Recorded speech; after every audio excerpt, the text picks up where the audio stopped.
5 juillet 2021, le conseil de ville de la municipalité de Sainte-Catherine-de-Hatley s'est réuni. Nous avons pour nous en parler le maire Jacques Demers. Monsieur Demers, bonjour. Oui, bonjour Rémi. Alors, avec vous aujourd'hui, on va voir quelques points. Évidemment, les réunions d'été, souvent, sont des réunions de suivi de travaux. Il n'y a pas de grands dossiers, mais quand même des choses intéressantes en ce qui concerne le marché public, quelques démarches autour de l'atelier du verre des collines. On parlera aussi, évidemment, du suivi des travaux là, qui sont en cours. Il y a quand même 3 millions de dollars qui sont investis dans vos rues cet été. Mais on va ouvrir cette entrevue avec un tout petit mot sur la nouvelle DG. Tout d'abord, Josiane Hudon a assisté là, pour la première fois en tant que directrice générale à la séance de juillet. Oui, exactement. La première fois, on avait la chance de l'avoir, je veux dire, sur place, même si, encore une fois, on était en vidéoconférence. C'est un élément qu'on a bien hâte de changer. Là. Si ce n'est pas à août, septembre, on travaille pour essayer d'être en présentiel. Bien hâte de voir les gens, surtout dans une période qu'on demande aux gens de regarder pour les élections. On sait qu'il va y avoir des candidatures des gens. On aimerait qu'ils suivent un peu les différents dossiers, qu'ils puissent comprendre ce qu'on fait à l'intérieur de ça. Ça a été plus difficile avec la vidéoconférence. On a la chance d'avoir une nouvelle directrice avec beaucoup d'expérience. Ça semble être bien parti. Évidemment, on ne peut pas l'avoir aujourd'hui avec nous. C'était ses vacances, c'est du lait d'avant qu'on décide de l'engager de notre côté. Ça fait qu'on lui laisse ce côté-là familial et ses vacances. Par la suite, bien hâte de l'avoir arrivé avec toute l'équipe. Quelques journées déjà tout fait et tout a l'air bien enligné. Très bien. Vous avez évoqué le mot élection. Vous, c'est déjà connu, vous vous représentez encore une fois au poste de maire à Sainte-Catherine-de-Hatley. Est-ce qu'il y a eu des annonces déjà officiellement là, de fait au niveau des conseillers de Sainte-Catherine? Est-ce qu'on a des postes qui seront officiellement ouverts? On sait qu'il y a au moins Sylvie Martel qui quitte, qui présentement s'est gardé un pied à terre à Sainte-Catherine, mais qui quitte du côté de Magog. Alors donc, ce ne sera pas des prochaines élections. C'est un poste. Puis, c'est exactement souvent la clientèle qu'on cherche dans le monde municipal. Jeune, une femme qui veut s'impliquer dans son milieu. Puis Sylvie étant quelqu'un en plus des racines d'ici, est venue au monde à Sainte-Catherine, qui regarde malgré tout dans quelques années pour revenir ou dans quelques mois quand il y a l'opportunité pour une maison de revenir de notre côté, mais pour elle, ce ne sera pas possible de se présenter aux prochaines élections. Les autres candidats n'ont pas encore clairement annoncé leur position. Ça fait que je vais les laisser avancer là-dessus. Mais fort possible qu'au prochain conseil, on pose la question. Ça rend ça clair pour tout le monde aussi, sachant les postes disponibles. Mais au-delà de ça, tous les postes sont ouverts aux prochaines élections. Et au niveau de la MRC, là, vous, en tant que préfet, vous allez avoir une nouvelle table complètement, là, puisque la plupart des maires de la MRC ne se représentent pas pour un prochain mandat, du jamais vu là, dans la MRC. Eh oui, et de loin, les calculs faits présentement, s'il en reste 3, 4, ça pourrait ressembler à ça sur 18 personnes autour de la table, là, le préfet et les 17 municipalités. C'est de refaire complètement, de repartir une machine. Les dernières fois, quand on en changeait, comme la dernière fois, 4, je pense, sur les 18, dont 2 faisaient des retours puisqu'ils l'avaient été auparavant. On a l'impression qu'on continuait avec les mêmes personnes. Cette fois-ci, on refait tout. C'est, pour certains diront, une opportunité, en même temps, beaucoup d'ouvrages quand il faut tout recommencer, les comités, puis les présidences et de l'implication de ces gens-là pour eux aussi comprendre, parce que là, ils vont rentrer en poste, mais ils vont devoir immédiatement prendre des présidences de comités de régie et de toutes sortes de choses qu'on a à gérer dans le monde municipal. Donc, beaucoup, beaucoup d'apprentissage et possiblement aussi beaucoup de patience pour le personnel de la MRC qui, lui, va se retrouver avec tout un paquet de néophytes. Là. Mais revenons à Sainte-Catherine-de-Hatley. On reparlera de ça à l'automne prochain lors des élections. Il y a eu une pétition de résidents pour le chemin North-Hatley, faire installer des dos d'âne. Et on a quelques rues là, où officiellement, on va baisser les limites de vitesse. Donc, on veut faire ralentir la circulation dans Sainte-Catherine.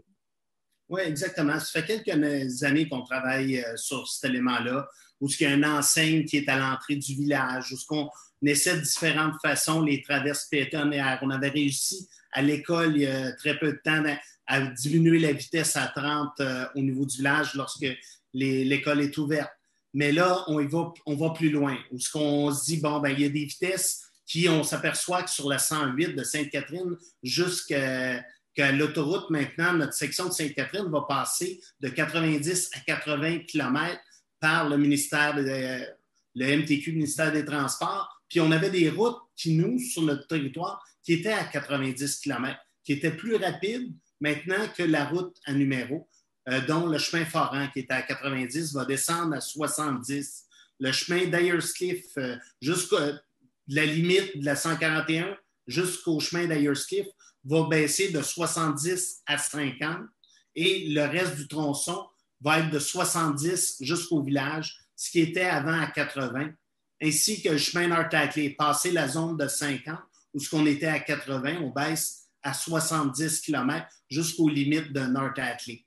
C'est un changement. Puis quand vous parliez de la pétition, ben c'est sur le chemin de North-Ackley, justement, là où on fait des travaux majeurs, un nouveau trottoir. On veut se laisser le temps quand même de voir dans l'application, étant donné qu'on crée une fermeture du village à cette entrée-là, à quel point les gens vont ralentir, puis voir si les gens qui arrivent du côté de North-Ackley vers Sainte-Catherine, il y a une problématique de vitesse encore, et à quel endroit on devrait mettre ça. Probablement, je sais que la demande est pour 2 ou 3, mais on s'enligne plus à dire on commencerait par un, trouvons le bon endroit aussi, et que les gens comprennent l'impact que ça a aussi des voitures qui ralentissent rapidement et qui repartent suite à un dos d'âne. Ben, c'est ça, parce qu'on vient quand même de réparer le chemin North-Ackley pour enlever les trous et les bosses qu'il y avait dedans, là. Alors, si on commence à mettre des dos d'âne partout, ben, on aurait pu le laisser comme il était. Ça devait ralentir déjà. Pour ce qui est, donc, on voit que sur le chemin North-Ackley, les résidents veulent que la circulation ralentisse, là. Mais pour ce qui est du chemin Foran, du chemin d'Ayerscliff, est-ce que les résidents aussi se sont plaints à la municipalité du fait qu'ils trouvaient ça trop rapide sur leur route? Exactement. C'est les gens, chemin Foran, à multiples circonstances l'ont fait, puis chemin d'Ayerscliff aussi, c'est historique. On connaît des personnes qui sont venues. Souvent, particulièrement chemin d'Ayerscliff et chemin Foran, c'est de la circulation lourde. C'est des gros camions qui passent à ces endroits-là et en volume. Les carrières sablières se retrouvent à ces endroits-là. C'est qu'il y a énormément de circulation. Et avec les courbes et le suivi du lac en particulier, on s'aperçoit qu'il y a un risque. Le chemin n'est pas très large, il n'y a pas de trottoir, il n'y a pas de possibilité pour les gens. Si les gens roulent à 70-80 km/h et ces gros camions-là, ben on pense qu'à 50 km, on va être beaucoup plus près de la sécurité que ce qu'on a présentement. Bon, parlant des routes en général là, de Sainte-Catherine de Hatley, il y a les travaux qui sont en cours. Donc, 3 millions investis, on ne le répétera jamais assez, c'est la plus grande année à Sainte-Catherine de Hatley. Comment ça va, là, sans nécessairement faire un topo pour chacune des rues, mais est-ce qu'on a rencontré des problématiques? Est-ce qu'il y a des travaux qui sont en retard ou si tout roule là, rondement? Grosso modo, je pense qu'on a peut-être une semaine de retard sur l'échéancier, mais qu'on dit qu'on va la rattraper jusqu'à présent. On devrait avoir des nouvelles. Chemin North-Ackley, en grande partie, est déjà asphalté. Il reste le tronçon tout près du village. On a bien hâte de terminer de ce côté-là, surtout avec la chaleur et la poussière. On met souvent de la pression sur l'entreprise pour y rajouter de l'eau régulièrement parce que énormément de poussière quand on fait des travaux avec la température qu'on vit présentement.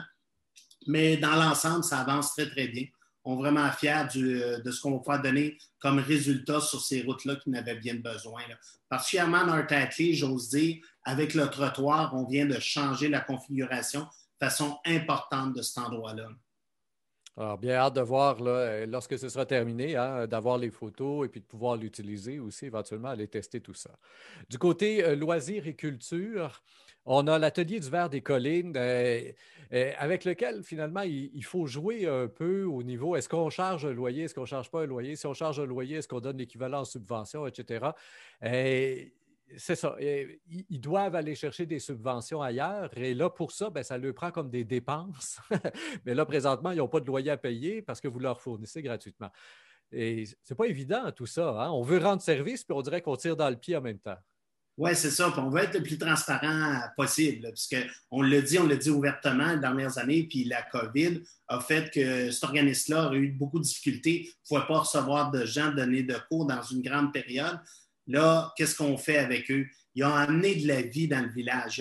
Ils ont occupé ce bâtiment-là avec lequel on ne faisait rien.